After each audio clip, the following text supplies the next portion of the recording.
Okay guys, wote tumeshuhudia performance ya msanii Rayvanny kwenye FIFA World Cup.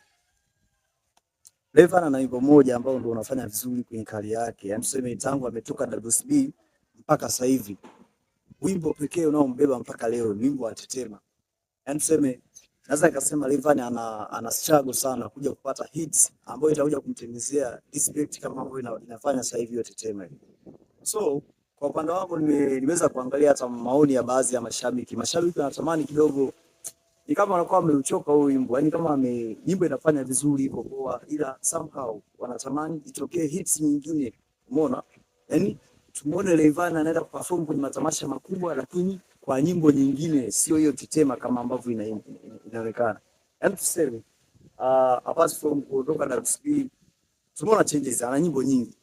Well guys, wote mnaelewa Rayvanny ana nyimbo nyingi kibao na nyimbo zinafanya vizuri, lakini ile ana survive for the one hit. Yanasema Tetema ndo mpaka leo ina respect na nini. Ila sasa mashabiki sasa kuna muda nao huwa wanachoka, ile wanaona kila siku wimbo mmoja, yani wimbo mmoja tunakuwa unakupa rekodi hii, umeona, mmoja unakupa rekodi kibao, maisha yanaenda. So kuna namna ambapo ukitengeneza hits inakupa ugumu kuwa na consistency. Na tuseme Rayvanny amekosa consistency kwamba baada ya kuachia ile Tetema angeachia ngoma nyingine kubwa tena ipe mafanikio kama ilivyompa Tetema. Tumeona India sijui wapi huko Rayvanny anafanya vizuri.